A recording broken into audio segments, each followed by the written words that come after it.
बिस्मिल्लाहिर्रहमानिर्रहीम। अस्सलाम वालेकुम नाज़रीन। कल से हम देख रहे हैं कि मुख्तलिफ़ तरह की ख़बरें गर्दिश करती रहीं। इससे पहले हमने देखा कि वज़ीर दाखिला की ख़ुद प्रेस कॉन्फ्रेंस भी थी कि मामला तह पा गए हैं और जो साद रिजवी हैं उनकी रिहाई भी जो है वो होने जा रही है, और बल्कि कई ख़बरें ऐसी थी कि रिहाई हो चुकी है और मीडिया पे भी ये ख़बरें चली कि रिहाई हो चुकी है। अब उसमें दो तरह की ख़बरें सामने आई हैं। एक तो ये है कि जो तहरीक लब्बैक पाकिस्तान है उसकी इंतज़ामिया ने ख़ुद फ़ैसला किया कि वो रिहाई वो ऐसे रिहा नहीं होंगे, वो अपना केस भरपूर लड़ेंगे और उसमें अदालत के ज़रिए जो है ना वो रिहाई होगी। और दूसरी तरफ वज़ीर दाखिला जो हैं उन्होंने आज भी प्रेस कॉन्फ्रेंस की और उन्होंने कहा कि साद रिजवी की अभी रिहाई नहीं हुई और वो 302 और 780 के तहत गिरफ़्तार हैं और TLP ने किसी की रिहाई की बात भी नहीं की।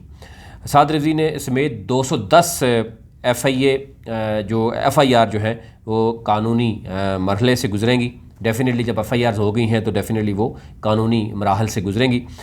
TLP को इंसदाद दहशतगर्दी एक्ट के तहत कलअदम करार दिया है और ये उनका कहना था कि TLP सियासी जमात है और 2018 के इंतखाबात में पंजाब की तीसरी बड़ी पार्टी थी।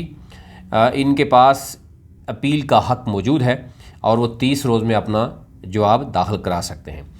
मज़ीद भी उनका ये कहना था कि शेख रशीद ने जो कहा कि जिस सिराजुल हक़ ने मुज़ाकरात का मशवरा दिया, इनका मैं मशकूर हूँ, लेकिन मौलाना फजल रहमान ने समझा कि शायद इनकी लॉटरी निकल आई है और वो उन्होंने मज़ीद कोशिश की कि ये मामला मज़ीद बढ़े।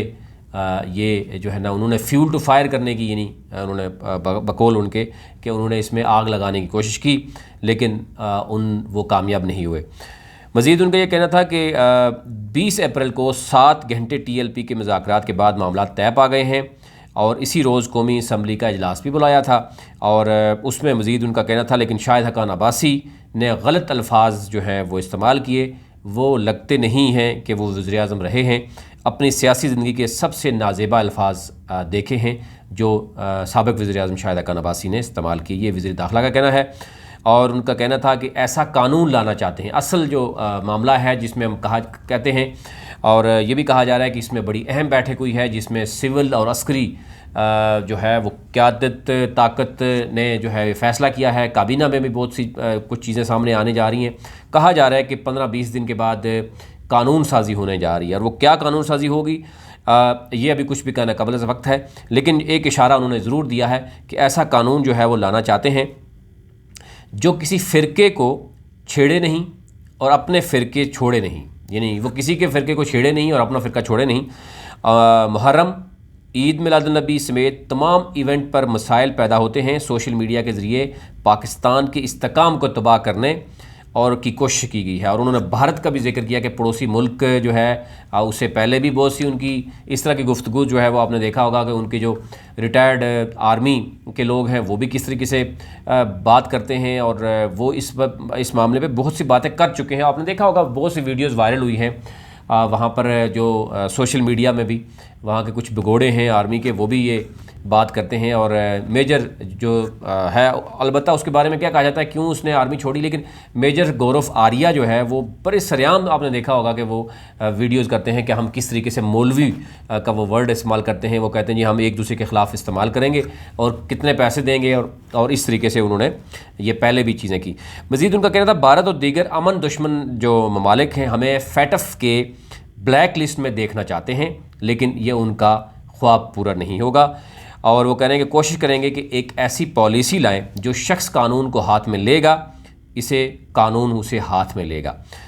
मज़ीद उनका ये कहना था कि बरतानवी हाई कमिश्नर जो है उनसे बात हुई है और कहा है कि नवाज शरीफ को पाकिस्तान वापस भेज दें और इन्हें रेड लिस्ट में शामिल करें, लेकिन साथ उनका ये भी कहना था कि हमने बरतानवी कमिश्नर से कहा कि हम जानू की कुर्बानी दे रहे हैं और बरतानिया ने नवाज शरीफ की वापसी के हवाले से अभी तक कोई मुस्बत जवाब नहीं दिया, ये भी उनका कहना था। तो अभी एक चीज़ तो क्लियर हुई कि साद रिजवी के हवाले से बहुत सी बातें हुई। ज़ाहिर है मीडिया पे रात को हमने देखा कि यही चीज़ आई कि वो उनकी रिहाई हो गई है और लेकिन अब ये कहा जा रहा है ज़ाहिर है उन्होंने तमाम कानूनी जो मराहल हैं उनसे गुजरना होगा और जो बताया जा रहा है कि 210 के करीब FIRs भी हुई हैं और एक बड़ी तादाद है जो गिरफ़्तार हुई है कारकुनों की, वो भी कानूनी मराहल के बाद ही वो बेसिकली वो रिहा हो पाएंगे। तो इस हवाले से अभी तक यही बताया जा रहा है कि मामलात कंट्रोल में है।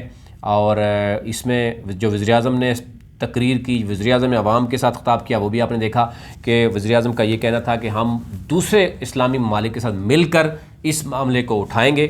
और उन्होंने अपना भी आपने देखा कि उन्होंने जस्टिफिकेशन दी कि कहाँ कहाँ पे उन्होंने इस्लाम फ़ोबिया के बारे में बात की और नामूस रिसालत के हवाले से वो कितना कॉन्शियस है, ये उन्होंने अपना उसमें ज़िक्र भी किया। और ज़ाहिर है हम देख रहे हैं कि इसमें ज़रूर मुख्तलिफ़ मकातब फ़िक्र के लोग बात कर रहे हैं और ये ज़रूर तनकीद हो रही है कि ये पहले हो जाना चाहिए था, ये मुज़ाकरात पहले होते।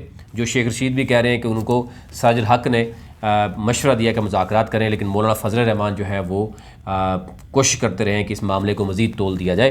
तो लेकिन यही काम पहले होता, देर आयत दुरुस्त आयत, लेकिन एंड जो है वो अच्छा नहीं हुआ। ये मामला नहीं होना चाहिए था और पूरी दुनिया के सामने ये चीज़ें कही हैं वो नहीं होनी चाहिए। अभी तक इतना ही।